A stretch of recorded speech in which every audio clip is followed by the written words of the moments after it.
एक मसला ये है, जैसा कि इन्होंने मोहतरम ने कहा, हमारे जामई साहब ने, असलम जामई नाम है शायद, असलम जामई साहब ने ये पूछा कि लोगों का एक तस्वुर यह है कि हिंदुस्तान जहां हम रह रहे हैं, यहाँ के निज़ाम को अगर हम फॉलो करते हैं तो गोया हम गैरुल्लाह के निज़ाम को फॉलो करने के नतीजे में कुफ़ार के ज़ुमरे में शामिल होंगे।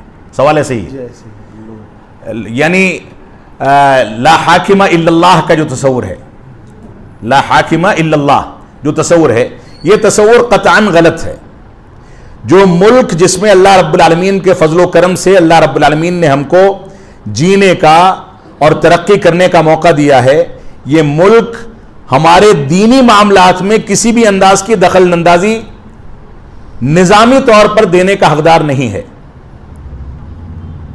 एक सवाल मैं करूंगा जो हमेशा करता हूं, कितने ऐसे घराने हैं जिनके दरवाजों पर सलाते फजर की अजान के बाद कोई संघी रिवॉल्वर लेकर के या बंदूक लेकर के खड़ा होता है कि तुम नमाज के लिए निकलोगे तो मैं तुमको कत्ल कर दूंगा,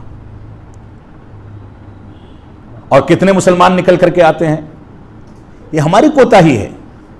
हिंदुस्तान का कोई भी कानून का, आईन का कोई भी बंद, कोई भी दफा ऐसा नहीं है जो हमको हमारी मजहबी आजादी से रोक सके। हमारे इंतशार के नतीजे में कहीं कहीं गलत अनासर हावी हो जाते हैं, लेकिन कानून का, अदालत का दरवाजा खुला है।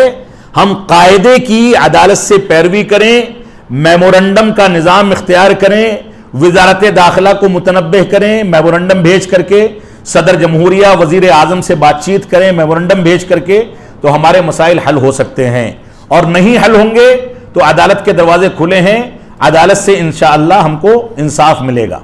लेकिन मुश्किल क्या है?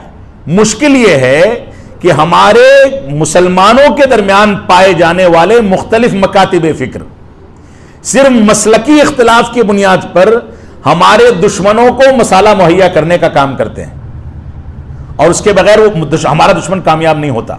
सही मुस्लिम की एक हदीस है कि अल्लाह के नबी सल्लल्लाहु अलैहि वसल्लम ने 3 दुआएं फरमाई, जिसमें से एक दुआ यह थी कि मुसलमानों पर मुसलमानों के दुश्मनों को मुसल्लत ना करना। अल्लाह रब्बुल आलमीन ने इस दुआ को कबूल कर लिया कि मुसलमानों पर मुसलमानों का दुश्मन कभी मुसल्लत नहीं हो सकता, हावी नहीं हो सकता, मुसलमानों के ऊपर गालिब नहीं आ सकता, लेकिन इनमें से बाज की गर्दनें मारेंगे। यानी इन्हीं के दरमियान के बगावत करने वाले, नमक हरामी करने वाले जाकर के इनकी कमजोरियां दुश्मनों को बताएंगे, और दुश्मन हमारे ही बाज मुनाफिकों के जरिए मिल करके हमारी जड़ें खोदेंगे। यह असल में हकीकत है। मुसलमानों को कभी भी मुसलमानों से ताउन हासिल किए बगैर इस्लाम दुश्मनों ने नुकसान पहुंचाने की जुर्रत न की है, न कर पाएंगे। यह हमारा अकीदा है।